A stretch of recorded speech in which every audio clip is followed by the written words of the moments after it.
স্বাধীনের পর থেকে আমরা দেখি নাই যে এটার কোনো উন্নতি হইতে। এটা যদি আরো প্রশস্ত হইতো অবশ্যই আমাদের পানিগুলো আটকাইতো না। 50% অকার্যকর ড্রেন সহ 4 কারণে জলাবদ্ধ রাজধানী। সমাধানে অন্তত 2 বছর সময় চায় সিটি কর্পোরেশন।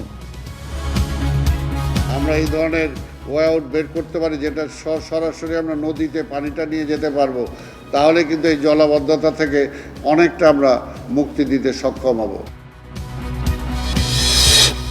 পার্বত্যাঞ্চলে নামছে বানের জল, স্পষ্ট হচ্ছে ক্ষয়ক্ষতির চিহ্ন। ত্রাণের অপেক্ষায় স্থানীয়রা, বাড়ছে পানিবাহিত রোগ। পোকামাকড়ের কোন সময় আসে ওই বইয়ে ঘুম হয় না। পানি যখন একটু নামতে শুরু করেছে তখন পানিবাহিত রোগ বহু মানুষ আক্রান্ত হয়েছে। স্টার্টআপের জন্য 5 লাখ থেকে 5 কোটি টাকা দেবে সরকার। ঢাকা বিশ্ববিদ্যালয়ের প্রধানমন্ত্রী। মেধাবী উদ্যোক্তাদের সহযোগিতার ঘোষণা।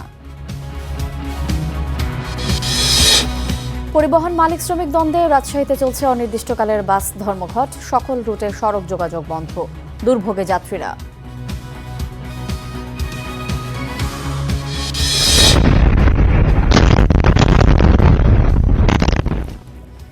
ট্রাম্পের হুমকির পর ইরানের উপর মার্কিনীদের হামলা। হরমুজে 2টি তেল ট্যাঙ্কারে তেহরানের হামলা। এক ভারতীয় নাবিক নিহত।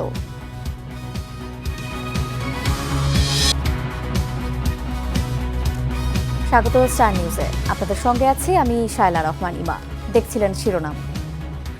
4 কারণে সামান্য বৃষ্টিতেই ডুবে যায় রাজধানী। তিলোত্তমা এই নগরীর 50% ড্রেনই কার্যকরভাবে পানি নিষ্কাশন করতে পারে না। তাই দীর্ঘমেয়াদী পরিকল্পনার পাশাপাশি আলাদা টাস্ক ফোর্স চান বিশেষজ্ঞরা। সিটি কর্পোরেশন বলছে রাতারাতি এই সংকটের সমাধান সম্ভব নয়, প্রয়োজন অন্তত 2 বছর। জিসান আহমেদের রিপোর্টে বিস্তারিত। রাজধানীর কাজীপাড়া কয়েক মাস ধরেই চলছে ড্রেনেজ উন্নয়ন কাজ, কিন্তু জলাবদ্ধতা থেকে স্বস্তি মিলছে না স্থানীয়দের। আনফরচুনেটলি বলেন, এটা বলা যেতে পারে যে এটা নিয়ে কাজ তেমন পরিমাণে হয় নাই। যতটুকু কাজ হয়েছে এটা সাফিসিয়েন্ট না। ড্রেনগুলো প্রশস্ত একদমই চিকন। এটা যদি আরো প্রশস্ত হইতো অবশ্যই আমাদের পানিগুলো আটকাইতো না। একটুখানি ভারী বৃষ্টি হলেই নিউ মার্কেট, মিরপুর সহ নগরীর বিভিন্ন এলাকায় কোমর সমান পর্যন্ত পানি ওঠে। বছরের পর বছর ধরে বদলাচ্ছে না এই চিত্র। আচ্ছা 20 বছরতে এই অবস্থায় আমি দেখতে আছি, কোনো উন্নতি নেই। এটা একটু বৃষ্টি নামলে জলাবদ্ধতা এমনভাবে করে, এটা আসলে সিটি কর্পোরেশনে এটা দিকে নজর দেওয়া উচিত। এই ড্রেনেজ ব্যবস্থাগুলো আসলে আমাদের সেই স্বাধীনের পর থেকে আমরা দেখি নাই যে এটার কোনো উন্নতি হইতে। আজ 2 দিন পানি কতটুকু হয়েছে, গতকাল কতটুকু হয়েছে, এটি হচ্ছে সব দুর্নীতি ব্যাস। বিশেষজ্ঞরা বলছেন রাজধানীতে জলাবদ্ধতার মূল কারণ হল দুর্বল ড্রেনেজ ব্যবস্থা, জলাধারের অভাব, ঢাকার খাল ও নদ নদীর নাব্যতার ঘাটতি ও নাগরিক সেবা সংশ্লিষ্ট সংস্থার নেই সমন্বিত কোনো উদ্যোগ। প্রায় 50% ড্রেনের কার্যকর পানি নিষ্কাশন সক্ষমতা নেই। অপরিকল্পিত নগরায়নে কমে গেছে জলাশয় ও সবুজ এলাকা, ফলে মাটিতে পানি শোষণের সুযোগ নেই। নদ নদীর নাব্যতা কমে যায়, বাধাগ্রস্ত হচ্ছে পানির স্বাভাবিক প্রবাহ। সংশ্লিষ্ট সংস্থাগুলোর সমন্বিত উদ্যোগের অভাব। মাত্র 97 মিলিমিটার বৃষ্টি হয়েছে। এটা ভারী বৃষ্টি, বাট এটা তো ড্রেন করতে 3-4 ঘন্টার বেশি লাগার কথা না।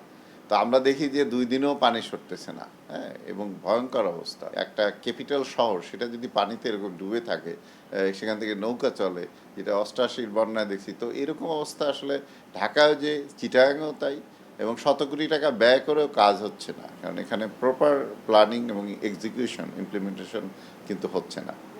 জলাবদ্ধতা মোকাবিলায় দীর্ঘমেয়াদী পরিকল্পনার পাশাপাশি বিশেষ টাস্কফোর্স গঠনের পরামর্শ নগর পরিকল্পনাবিদদের।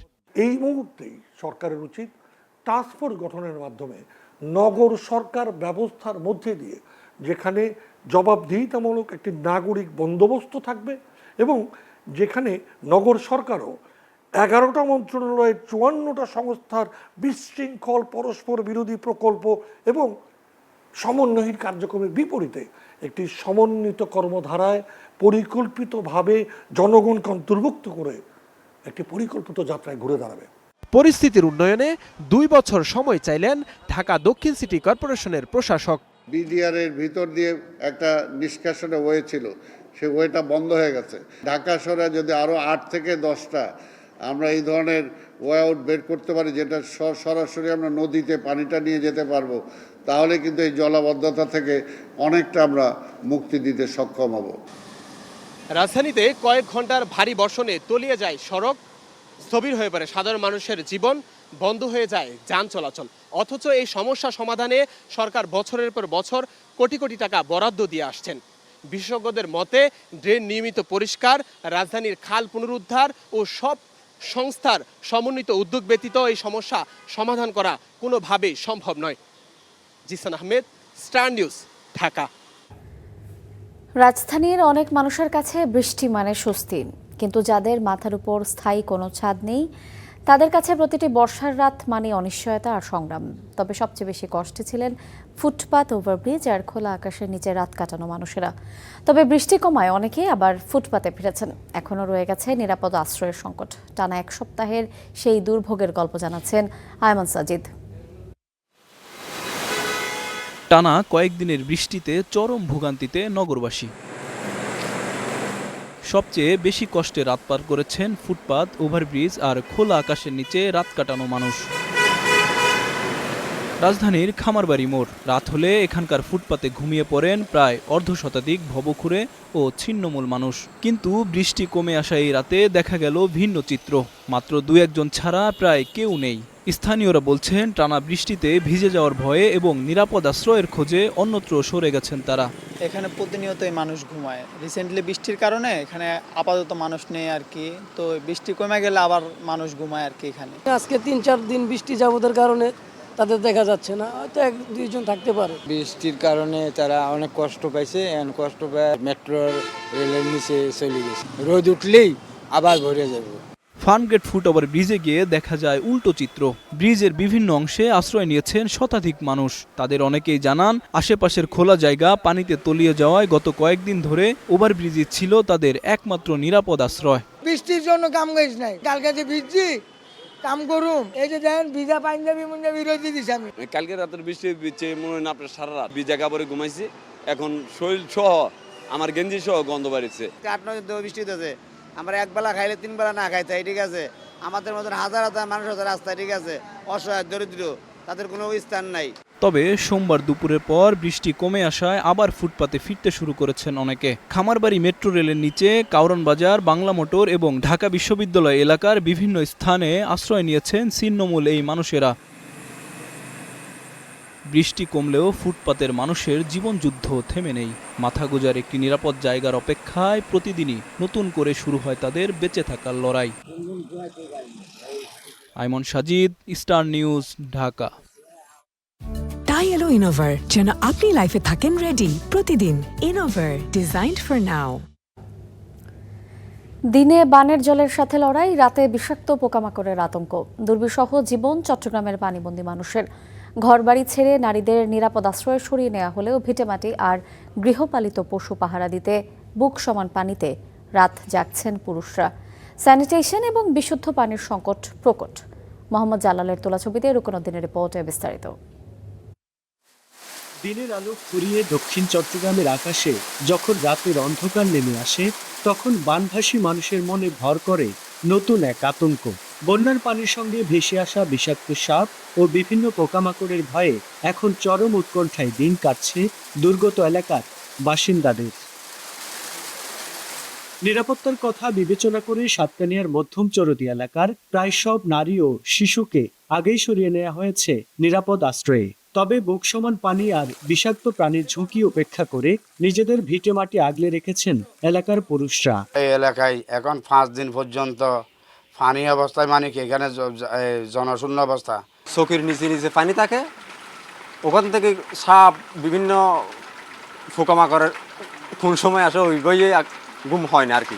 পোকামাকড়ের আতঙ্কের পাশাপাশি এখন এই অঞ্চলের সবচেয়ে বড় সংকট বিশুদ্ধ পানি ও স্যানিটেশন ব্যবস্থা।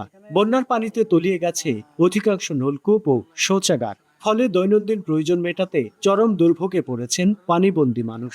এরই মধ্যে দেখা দিয়েছে ডায়রিয়া, চর্মরোগ সহ বিভিন্ন পানিবাহিত রোগের প্রাদুর্ভাবও। টয়লেটগুলো যখন নাকি পানির সাথে মিশছে, সবগুলো মিলিয়ে মোটামুটি যে জগা খিচুড়ি একটা পচা অবস্থা, এই অবস্থার কারণে শিশুরা বাইরে বের হতে পারছে না। যারাই বের হচ্ছে তাদের পায়ে বিভিন্ন ধরনের রোগ হচ্ছে, ক্ষত হয়ে যাচ্ছে। পানি যখন একটু নামতে শুরু করেছে, তখন পানিবাহিত রোগ, ডায়রিয়া, জ্বর, সর্দি, এখানে আমরা এখানে বহু মানুষ আক্রান্ত হয়েছে। মেডিকেলও কয়েকজন আছে। স্বাস্থ্য বিভাগ জানিয়েছে পরিস্থিতি মোকাবিলায় মেডিকেল টিম গঠন করা হয়েছে। আমাদের প্রত্যেকটি ইউনিয়নে মেডিকেল টিম কাজ করছে। দুর্গত এলাকায় যেগুলো আশ্রয় কেন্দ্র আছে সেখানে মেডিকেল টিম অলরেডি কাজ করতেছে। আমাদের পর্যাপ্ত ওআরএস, কলেরা স্যালাইন, অ্যান্টিভেনম, সাপে কাটার ওষুধ এবং পানির বিদ্যুৎ ট্যাবলেট সব পর্যাপ্ত আছে এবং সাপ্লাই দিচ্ছি। আমরা জনগণকে সতর্ক থাকতে বলছি, পানি বিদ্যুৎ ট্যাবলেট দিচ্ছি, বিশুদ্ধ পানি খাওয়ার জন্য আমরা পরামর্শ দিচ্ছি। তারপরও যদি কোনো অসুবিধা হয় দ্রুত ডাক্তারের শরণাপন্ন হওয়া, ডাক্তার হসপিটালে আসা এবং আসলে সাথে যাতে কোনো অবহেলা না হয় সেজন্য আমরা দিচ্ছি পরামর্শ দিচ্ছি। দুর্গম এলাকায় এখনো পর্যন্ত চিকিৎসা সেবা ও ত্রাণ সহায়তা পৌঁছায়নি বলে অভিযোগ স্থানীয়দের। রুকনউদ্দিন, স্টার নিউজ, চট্টগ্রাম। বন্যার পানি নেমেছে কিন্তু শুকায়নি কৃষকের চোখের জল। বান্দরবানের অনেক কৃষকের কাছে এই বন্যা শুধু ফসলের ক্ষতি নয়, এক বছরের স্বপ্ন আর জীবিকায় বড় ধাক্কা। এক বছরের পরিশ্রম মুহূর্তেই ভেসে গেছে বানের জলে। ক্ষতিগ্রস্ত কৃষকদের পাশে থাকার আশ্বাস দিয়েছে কৃষি বিভাগ। এক বছরের স্বপ্ন ছিল কনক তংচঙ্গার। মাছের ঘের, ধনেপাতা, বেগুন, কলাবাগান সব মিলিয়ে ছিল সংসারের ভরসা। কিন্তু কয়েকদিনের বন্যার পানিতে ভেসে গেছে সেই স্বপ্ন। পানি নেমেছে ঠিকই, কিন্তু জমিতে পড়ে আছে শুধু পচে যাওয়া ফসল আর লোকসানের দীর্ঘ হিসাব।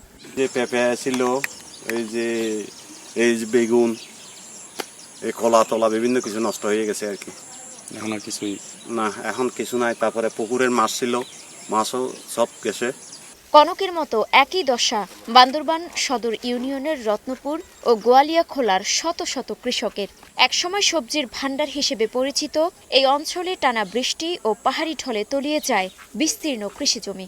7 দিন পর পানি নামলেও মাঠ জুড়ে এখন শুধু নষ্ট ফসল আর অনিশ্চয়তার ছবি। নতুন করে ঘুরে দাঁড়াতে সরকারি সহায়তার অপেক্ষায় দিন কাটছে তাদের। আমাদের মেম্বার খারবাড়ি আমরা তো প্রায় সবার থেকে ছিল, মানে যার কারণে আমাদের বেশি লস হয়েছে ক্ষতিগুলো বন্যা পানিতে। এমনি আসে, সবগুলো লোক আসে এখানে, লিস্ট নিয়ে যায়, নাম্বার নিয়ে যায়, আইডি কার্ডের ফটোকপি নিয়ে যায়, কিচ্ছু হয় নাই। এমনটা অবগন্ত অবস্থা আছে, আমরা কোথায় যাব আমরা নিজে বলতে পারতেছি না এখন। কৃষি বিভাগ বলছে ক্ষতিগ্রস্ত কৃষকদের প্রণোদনা দেয়া হবে। আমাদের মাঠ পর্যায়ের উপজেলা কৃষি অফিসার এবং মাঠকর্মী যারা আছে এগুলো ক্ষয়ক্ষতি নিরূপণ ওনারা করছেন। কিভাবে ক্ষতি পুষিয়ে নেওয়া যায়, প্রণোদনা দেওয়া যায় কিনা সরকারকে আমরা অবহিত করছি। এটা যদি আমরা প্রণোদনা পাই, আমরা কৃষকের পাশে দাঁড়াতে পারবো। তথ্য বলছে বন্যায় 2000-এর বেশি কৃষক এবং প্রায় 1525 একর কৃষি জমি ক্ষতিগ্রস্ত হয়েছে। Desk report, star news. Chattogram অঞ্চল থেকে নামতে শুরু করেছে পানি, তবে এখনও জলাবদ্ধতার কবলে হাজার হাজার মানুষ। বানভাসী মানুষের দুর্ভোগের খবর জানাতে চট্টগ্রামের বাঁশখালী থেকে যুক্ত হচ্ছেন সহকর্মী রুকনউদ্দিন। রুকন, এখনও পানিবন্দী কেমন মানুষ রয়েছে এবং ত্রাণ সহায়তা ঠিকঠাক মতো দুর্ভোগে যারা রয়েছে তাদের কাছে পৌঁছাতে পারছে কিনা আমাদেরকে জানাবেন।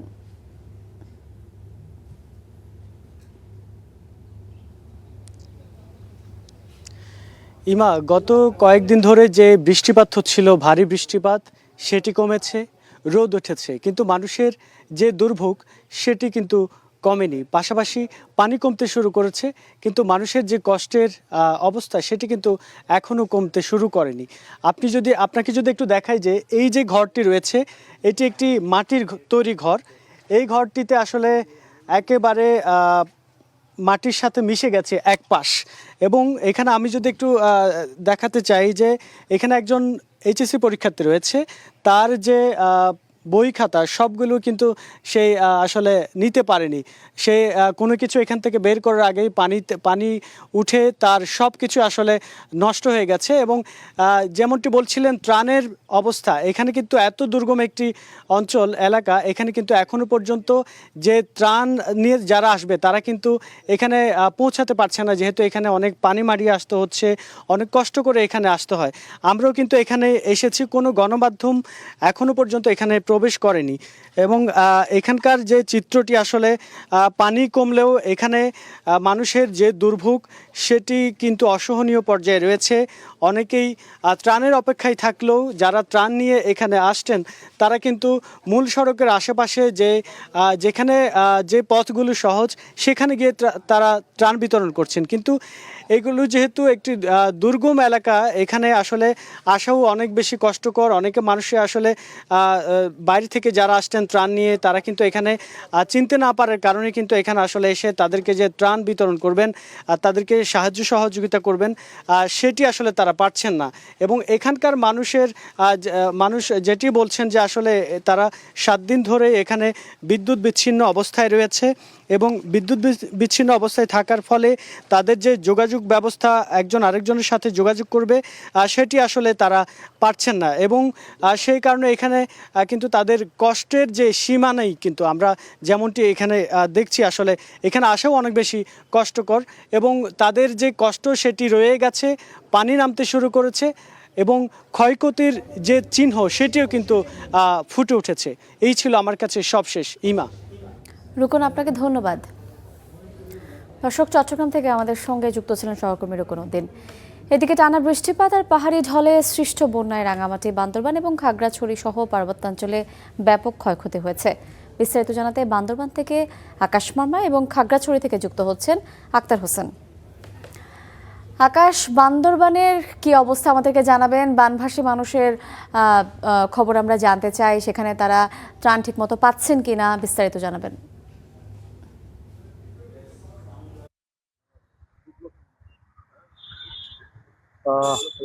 যেহেতু পানি স্বাভাবিক হয়েছে সেহেতু সকাল থেকে যে সূর্য সেটিও আমাদেরকে দেখা গেছে।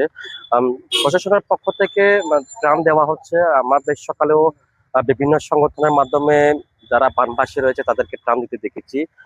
তবে কিছুক্ষণ আগে জেলা প্রশাসক কার্যালয়ের যে টানা 7 দিনের যে ক্ষতিগ্রস্ত সেটির বিষয়ে সংবাদ সম্মেলন করেছেন সাংবাদিকদের সাথে। তবে তারপরে যে তাদের যেটি আমাদেরকে তথ্য জানিয়েছেন যে এখনো পর্যন্ত বানভাসীদের জন্য 3000 ত্রাণ সামগ্রী মজুদ রয়েছে। সেটিও তারা বিভিন্ন সংগঠন, প্রশাসন এবং বিজিবি সেনাবাহিনীর মাধ্যমে তারা সরবরাহ করা হবে বলে আমাদেরকে জানিয়েছেন। তবে যে ক্ষতিগ্রস্ত সেই ক্ষতিগ্রস্ত তারা এখনো যে পরিমাণ অর্থ সেটি এখনো তারা প্রকাশ করতে পারেনি। তবে কৃষি থেকে শুরু করে যে এলজিডি উন্নয়ন বোর্ড এবং বিভিন্ন অভ্যন্তরীণ সড়ক ক্ষতিগ্রস্ত হয়েছে সেটা আমাদেরকে জানিয়েছেন। বলা যাচ্ছে যে কৃষির ক্ষেত্রে বলা হয় প্রায় তাদের 3000 একরের মতো তাদের ক্ষতিগ্রস্ত হয়েছে এবং তাদের যে কৃষক জমি প্রায় 5000 উপরে ক্ষতিগ্রস্ত হয়েছে। একই সাথে যে এলজিডি এবং যে সড়ক ও জনপদের তাদের যে অভ্যন্তরীণ ব্রিজ সেই ব্রিজও তারা ভেঙে গেছে এবং যে অভ্যন্তরীণ সড়ক সেটিও বৃষ্টির মধ্যে তলিয়ে গেছে। তাই প্রায় সব মিলিয়ে বলা চলে যে তাদের যে বন্যায় যেসব ক্ষতি হয়েছে সেসব ক্ষতি কৃষকদের মাঝে প্রণোদনা দিতে প্রশাসন পক্ষ থেকে কাজ করছে। একই সাথে যেসব অভ্যন্তরীণ সড়ক নষ্ট হয়ে গেছে সেসব কাজ করার জন্য প্রশাসনের পক্ষ থেকে কাজ করা হচ্ছে। এই ছিল আমার কাছে বান্দরবান থেকে বন্যার সবশেষ ক্ষতিগ্রস্ত খবর। আকাশ, আপনাকে ধন্যবাদ। আমরা যাচ্ছি খাগড়াছড়িতে আক্তারের কাছে। আক্তার, খাগড়াছড়ির কৃষির ক্ষয়ক্ষতির চিত্র কেমন দেখছেন, সেই সাথে জানাবেন যে বাঘাইছড়ি দীঘিনালা সড়কের চিত্র কেমন দেখেছেন আপনি।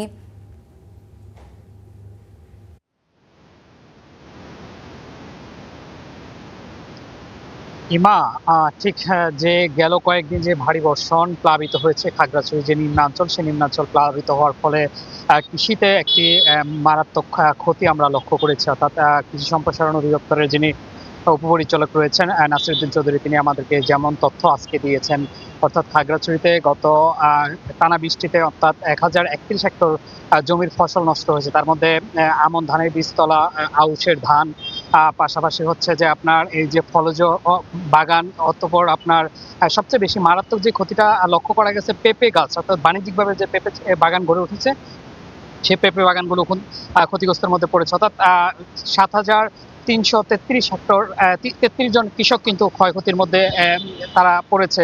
অর্থাৎ এই জেলাতে প্রায় কোটি টাকার ক্ষয়ক্ষতি লক্ষ্য করেছে। অন্যদিকে যদি আমি আপনাকে বলি যে রাঙ্গামাটির বাগাইছড়ির সাথে সারা দেশের যে সড়ক যোগাযোগ সেটি কিন্তু এখন পর্যন্ত বিচ্ছিন্ন রয়েছে।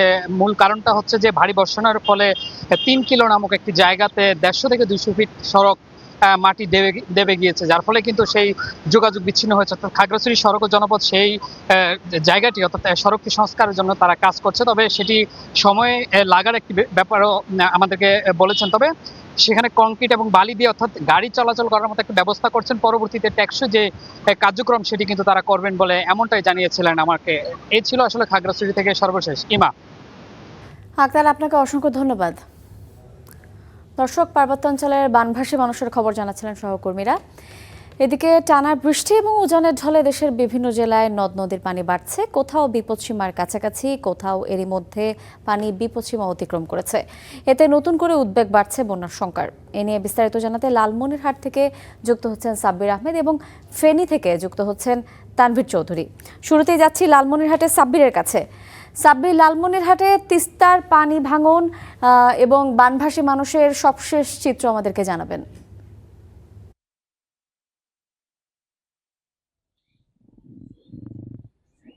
ইমা, তিস্তাকে বলা হয় আসলে ফ্লাশি নদী। আমি সকাল থেকে তিস্তার খবরাখবর, পানির খবরাখবর সংগ্রহ করছিলাম। সকালে তিস্তার পানি বিপদসীমার প্রায় 7 সেন্টিমিটার উপরে থাকলেও আস্তে আস্তে কিন্তু তিস্তার পানি কমতে শুরু করেছে। কিছুক্ষণ আগে আমি প্রায় 11টার যে তথ্য, পানি উন্নয়ন বোর্ডের তথ্য, সেই তথ্যে তিস্তার পানি 2 সেন্টিমিটার নিচ দিয়ে প্রবাহিত হচ্ছে। আসলে তিস্তার পানি নিচ দিয়ে প্রবাহিত হলেও দীর্ঘ সময় যে তিস্তার পানি বিপদসীমার 10 সেন্টিমিটার উপর দিয়ে প্রবাহিত হয়, এর ফলে লালমনিরহাটের নিম্ন অঞ্চলগুলোতে কিন্তু পানি প্রবেশ করে। এই পানিগুলো কিন্তু নামতে বেশ সময় আজ লাগতে পারে। কিছুক্ষণ আগে আদিতমারি উপজেলার যে নির্বাহী অফিসার গুঞ্জন রায়, তিনি কিন্তু বন্যা কবলিত এলাকা পরিদর্শন করেছেন এবং তিনি জানিয়েছেন যেহেতু দ্রুত পানি নেমে যাচ্ছে, তিনি বন্যার যে আশঙ্কা করা হচ্ছিল সেটি আপাতত নেই বলে তিনি জানিয়েছেন। এবং তিনি জানিয়েছেন যে লালমনিরহাটের যে বন্যাত্ম এলাকাগুলো রয়েছে সেই এলাকাগুলো পরিদর্শন করা হয়েছে, যে ক্ষয়ক্ষতি নিরূপণ করার চেষ্টা করা হচ্ছে। কোথাও যদি ক্ষয়ক্ষতি হয়ে থাকে তাহলে সেখানে তিনি বন্যাত্ম মানুষকে সহযোগিতা করা হবে বলে তিনি জানিয়েছেন। পানি উন্নয়ন বোর্ড জানিয়েছে যে আগামী 24 ঘন্টায় কিন্তু পানির একটা বন্যার কিন্তু পূর্বাভাস এখনও রয়েছে। পানি উন্নয়ন বোর্ডের নির্বাহী প্রকৌশলী সুনীল কুমার জানিয়েছেন যে যেহেতু পানি কমছে, পানি কমার সঙ্গে সঙ্গে লালমনিরহাটের যে তিস্তার 2 তীর রয়েছে সেই 2 তীরে কিন্তু ভাঙন দেখা দিতে পারে। ইতিমধ্যে পানি উন্নয়ন বোর্ডের পক্ষ থেকে জিও ব্যাগ নিয়ে এই সকল এলাকাগুলো কিন্তু তারা রয়েছে, বলছে যে যে কোনো ভাঙন রোধে তারা কিন্তু সর্বাত্মক প্রস্তুত রয়েছে। ইমা, লালমনিরহাটের তিস্তার পানি কমছে, এটি আপাতত স্বস্তির খবর। এই হচ্ছে সর্বশেষ। সাব্বির, আপনাকে অসংখ্য ধন্যবাদ। আমরা যাচ্ছি ফেনীতে তানভীরের কাছে। তানভীর, ফেনীর নদ নদীর কি অবস্থা আমাদেরকে জানাবেন। এখনো কোনো মানুষ বা জনপদ পানিবন্দী আছেন কিনা, তাদের কোনো তথ্য থাকলে আমাদেরকে জানাবেন।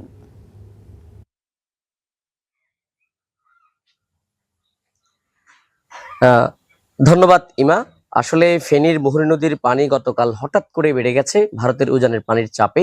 আমরা দেখেছি প্রতি ঘন্টায় ঘন্টায় যে মুহুরী নদীর পানি, সেই মুহুরী নদী বেড়েছে এবং বিপদসীমার খুব কাছাকাছি ছিল মুহুরী নদীর পানি। আর এই কারণে আমরা দেখেছি এখানকার যে নিম্নাঞ্চল ছিল সেই নিম্নাঞ্চল প্লাবিত হয়েছে। এখানকার 2টি আসলে নিম্নাঞ্চল প্লাবিত হয়েছিল। সেই নিম্নাঞ্চল প্লাবিত হওয়ার কারণে আমরা দেখেছি বেশ কিছু পরিবার পানিবন্দী হয়ে পড়েছিল এবং রাতে আমরা দেখেছি রাজনৈতিক ব্যক্তিবর্গরা, প্রশাসনিক ব্যক্তিবর্গরা, এখানকার যিনি ফুলগাজী উপজেলার যিনি ইউনো আছে তিনিও আসলে পরিদর্শন করেছে বন্যা কবলিত এলাকা। তবে স্বস্তির খবর হচ্ছে এখন মুহুরী নদীর পানি আসলে খুব দ্রুত কমছে। আমরা এখানকার স্থানীয় একজনের সাথে কথা বলবো যিনি আসলে গতকাল বন্যা পরিস্থিতি পর্যবেক্ষণে গিয়েছিল, তিনি আমাদেরকে বিস্তারিত আরো জানাবেন। আসলে বর্তমান বন্যা পরিস্থিতি কেমন, আসলে কোন নিম্নাঞ্চল প্লাবিত আছে কিনা? জি, ধন্যবাদ স্টার নিউজকে। আসলে গতকালকে আমাদের ভারতীয় উজানের পানির কারণে নদীর পানি কিছুটা বৃদ্ধি পেয়েছিল, বিপদসীমার প্রায় কাছাকাছি চলে আসার কারণে আমাদের বেড়িবাঁধ সংলগ্ন যে এলাকাগুলা, ফুলগাজী সদরে আমাদের দক্ষিণ দৌলতপুর, এখানে কিছু পরিবার পানিবন্দী অবস্থায় ছিল। আমজাদহাটি ইউনিয়নের মণিপুর এলাকায় কিছু পরিবার সড়ক ও জনপদ বিভাগের রাস্তার উপর দিয়ে পানি প্রবাহিত হয়ে কিছু পরিবার পানি বন্দী ছিল। তো এখন আমাদের পানি গত রাত থেকে পানি মোটামুটি কমেছে এবং মোটামুটি বেশ পরিমাণে পানি কমেছে এবং বাঁধ নিয়ে শঙ্কা আছে, যেহেতু আগে বাঁধের কাজ যথাযথভাবে করা হয়নি, এই কারণে বাঁধ কিছুটা ঝুঁকিপূর্ণ অবস্থায় আছে। ধন্যবাদ। আমরা কথা বলছিলাম এখানকার একজন স্থানীয়র সাথে, তিনি আসলে গতকালকে বন্যার যে পরিস্থিতি সেটি পরিদর্শন করেছিল। এখানকার মানুষের আসলে বাঁধ নিয়ে যে শঙ্কা, সেই শঙ্কা যেন কোনোভাবেই কাটছে না। মুহুরী নদীর যে সীমা সেটি 68 কিলোমিটার, এই 68 কিলোমিটার বেশিরভাগ অংশ কিন্তু এখনো পর্যন্ত ঝুঁকিপূর্ণ। যেমনটা আমি এর আগেও জানিয়েছি, আসলে এই যে ফেনীর যে বন্যা, সেই বন্যা পরিস্থিতি ফেনীতে বৃষ্টি হলেও এই বন্যা পরিস্থিতির সাথে সেই বৃষ্টির কোনো সম্পর্ক থাকে না। আমরা দেখেছি গত দুদিন কিন্তু বৃষ্টি নেই, বৃষ্টি ছাড়াই এখানে নিম্নাঞ্চল প্লাবিত হয়েছে ভারতের উজানের পানির চাপে। ইমা, সবশেষ যে তথ্য, সেই তথ্য অনুযায়ী ফেনীর যে বন্যা পরিস্থিতির খবর জানাচ্ছিলাম। এই ছিল আমার হাতে থাকা সর্বশেষ। তানভীর, আপনাকে ধন্যবাদ। দর্শক, লালমনিরহাট এবং ফেনী থেকে প্লাবনের খবর জানাচ্ছিলেন সহকর্মীরা। মেধাবী উদ্যোক্তাদের সহযোগিতার জন্য সরকার প্রস্তুত বলে জানিয়েছেন প্রধানমন্ত্রী তারেক রহমান। বলেছেন, স্টার্টআপের জন্য 5 লাখ থেকে 5 কোটি টাকা পর্যন্ত দেওয়া হবে। মঙ্গলবার ঢাকা বিশ্ববিদ্যালয়ে আয়োজিত তারুণ্য, স্টার্টআপ এবং সম্ভাবনার বাংলাদেশ শীর্ষক অনুষ্ঠানে এসব কথা বলেছেন প্রধানমন্ত্রী। এ সময় বিভিন্ন বিশ্ববিদ্যালয়ের শিক্ষার্থীদের সাথে মুক্ত আলোচনায় প্রধানমন্ত্রী জানিয়েছেন, আইটি পার্কগুলোতে উদ্যোক্তাদের জন্য নির্দিষ্ট জায়গা করে দেওয়া হবে। এ সময় সারা দেশের 7টি স্টার্টআপ প্রতিষ্ঠানকে 38 লাখ টাকার আর্থিক অনুদান দেওয়া হয়।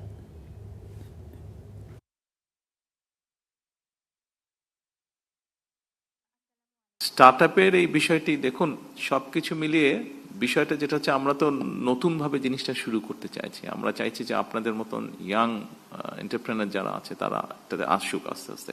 আমরাও আপনাদের কাছে রিচ করতে চাইছি। একটু আমাদের সময় লাগবে, আমাদের, কিন্তু আমরা যদি সকলে মিলে সিনসিয়ারলি কাজ করি, নিশ্চয়ই আমরা আমাদের গোল অ্যাচিভ করতে পারবো, এটা আমি মনে করি। আমাদের দেশের প্রেক্ষাপটে আমাদের রিসোর্সের বিষয়টা আমাদেরকে সবাইকে একটু বুঝতে হবে। বিভাগীয় শহর পর্যন্ত করা হয়েছে। আমরা দেখেছি বিভিন্ন আইটি পার্ক বানানো হয়েছে, বাট আইটি পার্কগুলোতে এখন হয় বিয়ের অনুষ্ঠান হয়, না হলে গরু ছাগল ঘুরে বেড়ায়, এরকম আমরা দেখেছি। তো এগুলোকে আমরা চেঞ্জ করতে চাচ্ছি। পরিবহন মালিক শ্রমিক দ্বন্দ্বের জেরে রাজশাহীতে অনির্দিষ্টকালের জন্য বাস ধর্মঘট চলছে। সকাল থেকে নওদাপাড়া এবং শিরোইল টার্মিনাল থেকে কোনো বাস ছেড়ে যায়নি। এতে ভোগান্তিতে পড়েছেন যাত্রীরা। বিকল্প উপায়ে গন্তব্যে ছুটছেন তারা। সোমবার জেলা মোটর শ্রমিক ইউনিয়ন নির্বাচনের কমিশন গঠন নিয়ে সভার আয়োজন করা হয়। সেখানে মালিক পক্ষের প্রতিনিধির নাম প্রস্তাব করা হলে প্রতিবাদ জানায় শ্রমিকরা। পরবর্তীতে কর্মবিরতির ঘোষণা দেন তারা।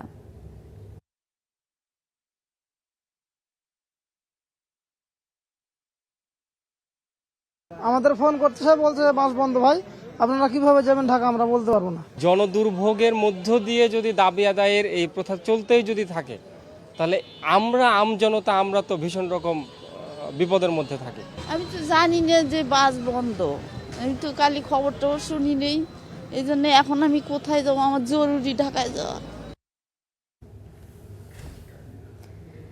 পরিবহন মালিক শ্রমিক দ্বন্দ্বের জেরে রাজশাহীতে অনির্দিষ্টকালের জন্য বাস ধর্মঘট যে চলছে, এ বিষয়ে বিস্তারিত জানাতে রাজশাহী থেকে সরাসরি যুক্ত হচ্ছেন সহকর্মী জিয়াউল গনি সেলিম। সেলিম, বাস চলাচল যে বন্ধ, এই ধর্মঘটের কারণে যাত্রী ভোগান্তির তথ্য আছে আপনার কাছে, নিশ্চয়ই সে ব্যাপারে আমাদেরকে জানাবেন। এবং এই ধর্মঘট প্রত্যাহার করতে কোনো পদক্ষেপ নেওয়া হয়েছে কিনা আমাদেরকে জানাবেন।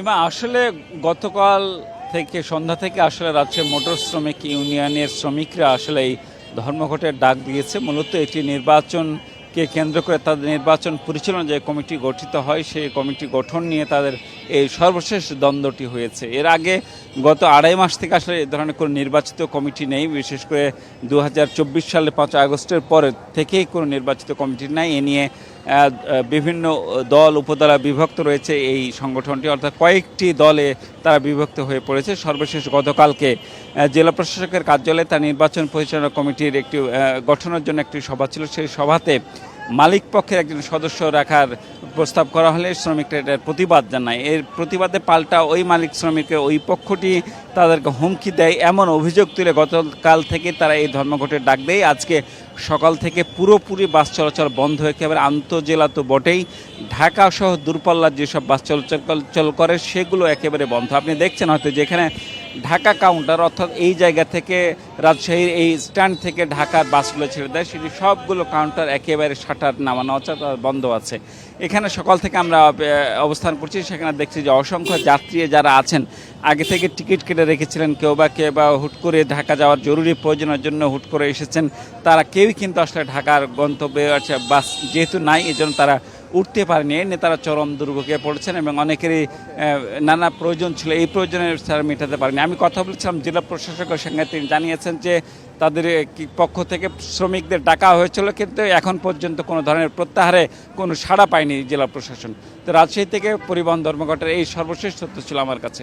ইমা, আমরা দেখতে পাচ্ছি আমাদের সঙ্গে এরই মধ্যে নাটোর থেকে যুক্ত হয়েছেন সহকর্মী তারিকুল হাসান। তারিকুল, আমাদেরকে জানাবেন যে এই ধর্মঘটের কারণে নাটোরের বাস চলাচলে কি ধরনের প্রভাব পড়েছে এবং যাত্রী ভোগান্তির তথ্য আমাদেরকে জানাবেন।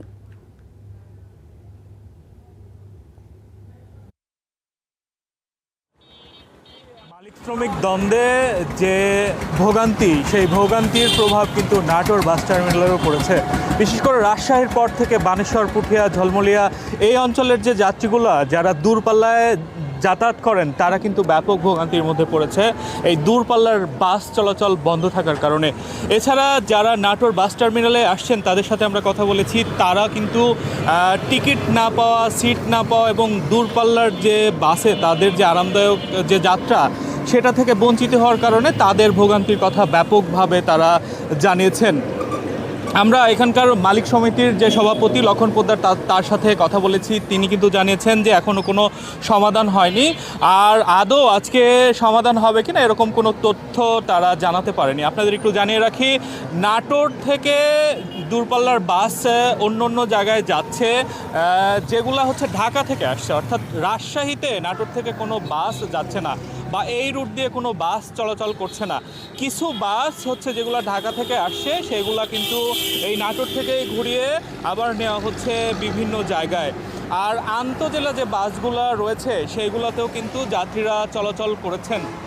কিন্তু এই যে লোকাল বাস বা আন্তজেলা বাস, এই বাসগুলো দূরপাল্লায় যাওয়ার কারণে সেখানে বিভিন্ন সমস্যার কথা তারা জানিয়েছেন।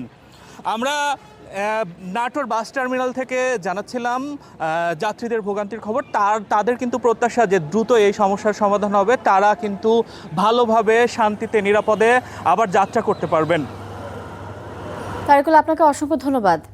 শিক্ষামন্ত্রীর পদত্যাগ দাবিতে রাজধানীর সায়েন্স ল্যাব মোড় অবরোধ করে বিক্ষোভ কর্মসূচি পালন করছে এইচএসসি পরীক্ষার্থীরা। এ বিষয়ে বিস্তারিত জানাতে সরাসরি যোগ দিচ্ছেন সহকর্মী ফরহাদ বিন নূর। ফরহাদ, বিক্ষোভ কর্মসূচিতে শিক্ষার্থীরা কি বলছেন, তাদের কি কি দাবি রয়েছে আমাদেরকে জানাবেন।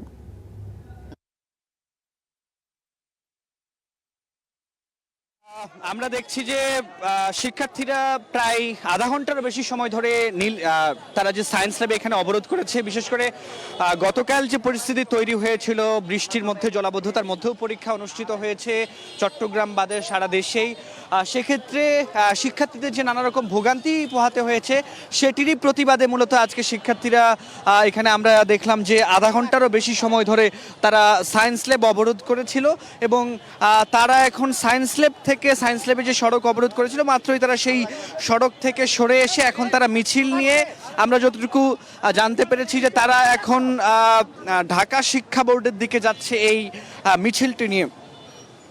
শিক্ষার্থীরা দাবি করছেন যে শিক্ষামন্ত্রীর তারা পদত্যাগ চাচ্ছেন, এটি তাদের একটি দাবি। কারণ হচ্ছে তারা বলছেন যে শিক্ষার্থীদের কথা বিবেচনায় না নিয়েই একটি পাবলিক পরীক্ষার মতো একটি পরীক্ষা যেখানে নেওয়া হয়েছে, এতে করে শিক্ষার্থীদের অভিভাবকদের নানা রকম ভোগান্তির মধ্যে পড়তে হয়েছে, এটি কিন্তু তারা বলছেন।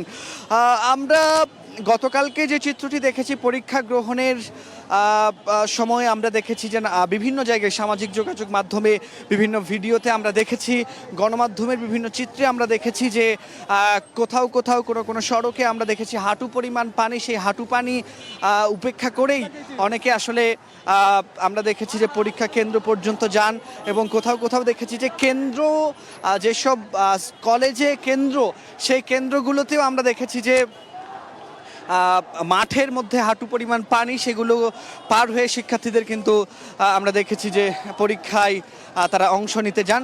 এবং যদিও আমরা জানি যে শিক্ষা মন্ত্রণালয় কিংবা প্রশাসনের পক্ষ থেকে যেসব শিক্ষার্থী এ ধরনের ঘটনার সম্মুখীন হয়েছেন বা তাদের ব্যাঘাত ঘটেছে, তাদের জন্য আলাদা ব্যবস্থা রাখা হয়েছে এবং মন্ত্রণালয় থেকেও বলা হয়েছে যারা পরীক্ষায় যেতে দেরি করেছে বৃষ্টির কারণে তাদের জন্য দেরিতে পরীক্ষা নেওয়া এবং দেরিতে শেষ করার একটি বিষয় কিন্তু তারা বলছেন। আমরা দেখেছি যে শিক্ষা মন্ত্রণালয় থেকে বিশেষ করে আন্তঃসমন্বয় শিক্ষা বোর্ড যে রয়েছে তারা মূলত দেখলাম যে গত রাতে একটি ব্যাখ্যা দিয়েছে এই সমালোচনার পরে যে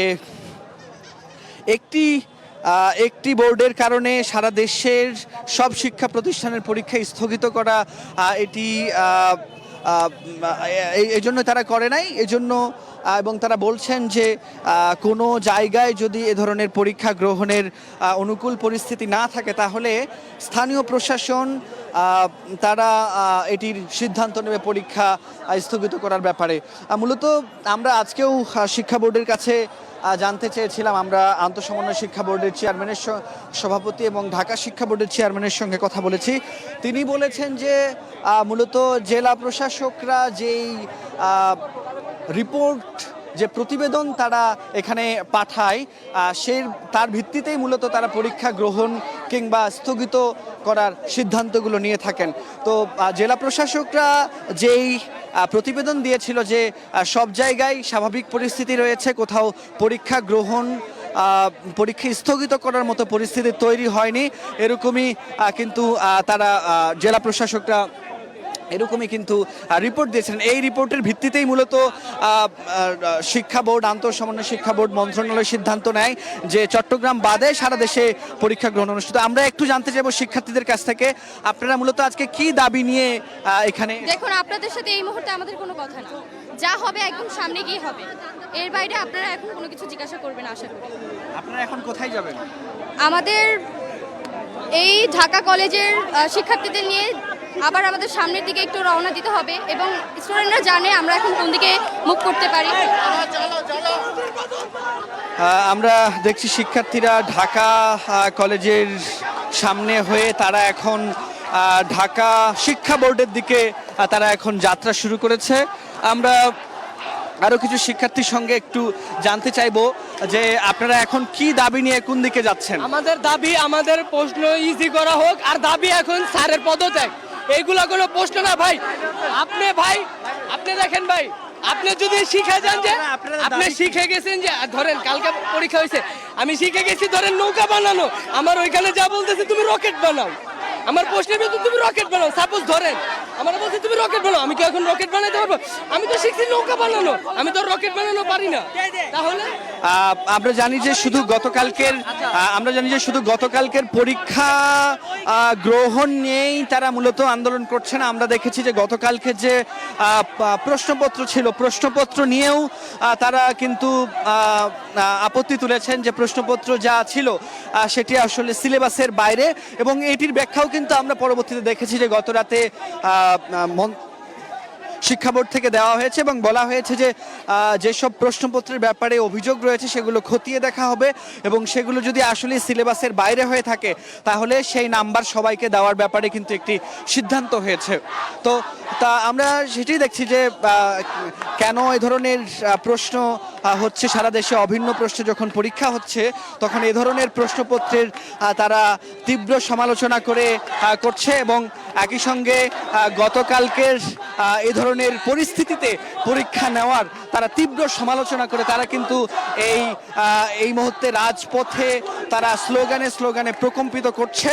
আমরা দেখছি যে তারা সায়েন্স ল্যাবে কিছুক্ষণ আধা ঘন্টা 40 মিনিটের মতো তারা সেখানে সড়ক অবরোধ করে রাখে। এতে করে আমরা দেখি যে চতুর্দিকের সায়েন্স ল্যাবের যে সড়কগুলো রয়েছে এর আশপাশের সড়কগুলোতে তীব্র যানজট তৈরি হয় এবং এরপর তারা সেই মিছিলটি নিয়ে ঢাকা কলেজের সামনে হয়ে এখন কিন্তু নীলক্ষেতের নিউ মার্কেটের সামনে দিয়ে মিছিলটি যাচ্ছে এবং এই মিছিলটি তারা শিক্ষা বোর্ড পর্যন্ত নিয়ে যেতে চান। শিক্ষা বোর্ড অবরোধের মতো ঘোষণাও কেউ বলছে। আমরা শিক্ষার্থীদের সঙ্গে আরো কথা বলার চেষ্টা করব। আমরা তো আসলে পড়ার টেবিল রেখে রাজপথে আসতে চাই নাই, আমাদেরকে লিটারালি বাধ্য করা হয়েছে।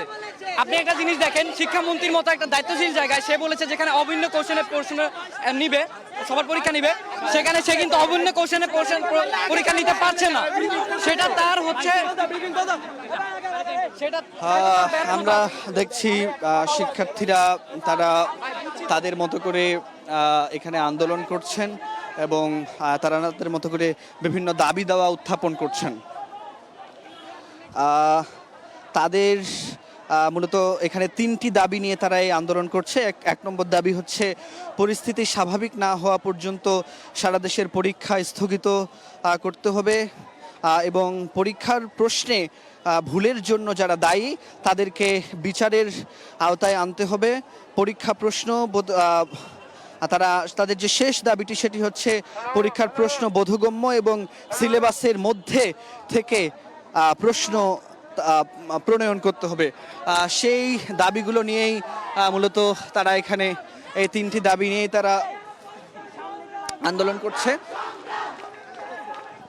আমরা দেখছি যে এই মিছিলটি এখন সায়েন্স ল্যাব থেকে ঢাকা কলেজ পার হয়ে নিউ মার্কেট হয়ে নীলক্ষেত হয়ে তারা এখন ইডেনের সামনে দিয়ে ঢাকা শিক্ষা বোর্ডের যে বক্সিবাজার রয়েছে সেখানে তারা সেটার উদ্দেশ্যেই মূলত তারা আগাচ্ছে। আমরা আরও কিছু শিক্ষার্থীর সাথে কথা বলবো, শিক্ষার্থীরা কি বলে আমরা একটু জানার চেষ্টা করব। যে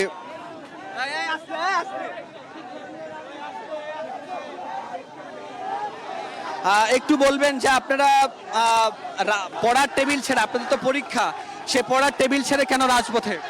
রাজপথে নামার অবশ্যই কারণ আছে ভাইয়া, যেহেতু আমাদের রাজপথে নামার কারণ হলো আমাদেরকে ইনসাল্ট করা হয়েছে। মূলত এই ইনসাল্টের কারণে আমাদের রাজপথে নামা, আমাদেরকে উনি ফার্মের মুরগি বলে ইনসাল্ট করছে। একটু বলবেন আপনারা যে দাবিগুলো নিয়ে যাচ্ছেন এখন শিক্ষা বোর্ডে, সেখানে আপাতত আমরা এগুলো নিয়ে কোনো কথা বলতে চাচ্ছি না। যখন আমরা যে পৌঁছাবো তখন আপনারা কথা বলবেন। আপনাদেরকে না বললে সেগুলো তো সরকারের কাছে পৌঁছবে না, আপনি গণমাধ্যমকে তো বলতে হবে। একটু আগে বলা হয়েছে তুমি কে আমি কে, তুমি কে আমি কে, কে বলেছে কে বলেছে? এই স্লোগানের মূল কারণটা কি? আমরা দেখছি যে শিক্ষার্থীরা আসলে তাদেরকে ইনসাল্ট করা হচ্ছে, মন্ত্রণালয় থেকে এ ধরনের অভিযোগও বা এখানে শিক্ষার্থীরা করছেন, সেটিরও প্রতিবাদ তারা করছেন। একই সঙ্গে 3টি দাবি নিয়ে তারা মূলত শিক্ষা বোর্ডে এখন যাচ্ছে। তো এই ছিল রাজধানীর সায়েন্স ল্যাব নিউ মার্কেট থেকে আমার কাছে সবশেষ তথ্য। আমরা একটু বগুড়ায় যেতে যাই, সেখানে আমাদের সহকর্মী রয়েছেন, সেখানকার পরিস্থিতি জানবো।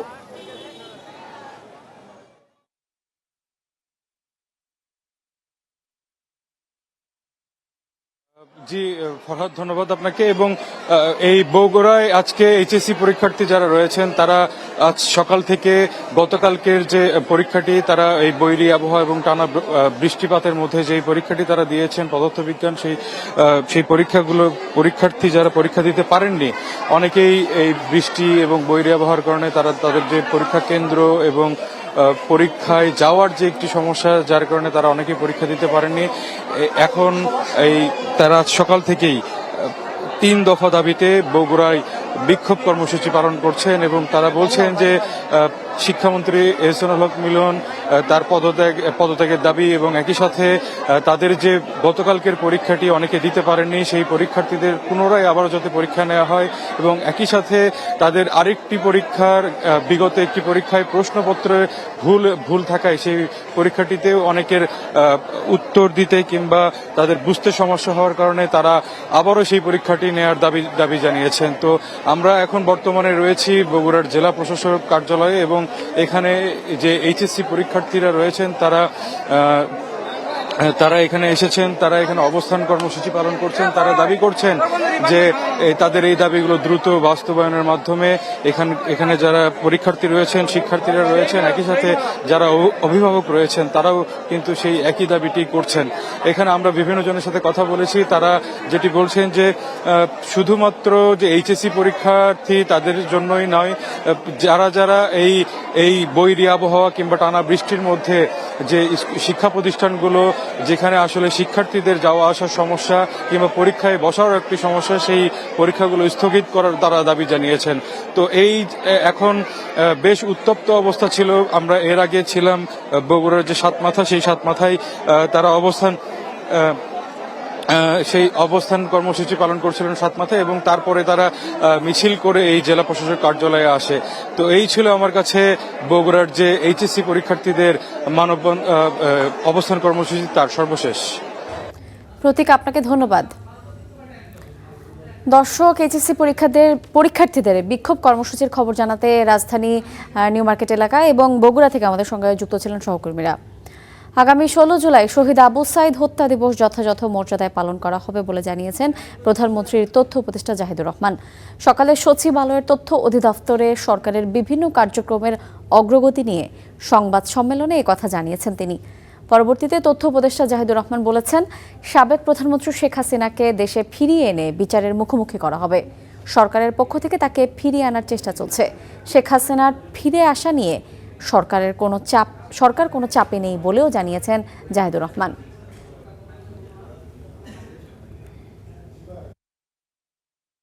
মাননীয় প্রধানমন্ত্রী নিজে এটা মনিটরিং এবং নির্দেশনা দিচ্ছেন। তিনি দ্রুত ত্রাণ ও চিকিৎসা সেবা নিশ্চিত এবং পরিস্থিতি মোকাবেলায় সর্বোচ্চ সতর্কতা ও সমন্বয়ের সঙ্গে কাজ করতে সংশ্লিষ্ট সব সংস্থা ও মাঠ প্রশাসনকে তিনি নির্দেশ দিয়েছেন। রবিবার দুপুরে তিনি জুম প্ল্যাটফর্মের মাধ্যমে 8 বিভাগের বিভাগীয় কমিশনার, পুলিশের ডিআইজি, জেলা প্রশাসক, পুলিশ সুপার, সিভিল সার্জন সহ মাঠ প্রশাসনের সংশ্লিষ্ট কর্মকর্তাদের সঙ্গে একটা বৈঠক হয়। সেখানে তিনি এই নির্দেশনাগুলো দিয়েছেন।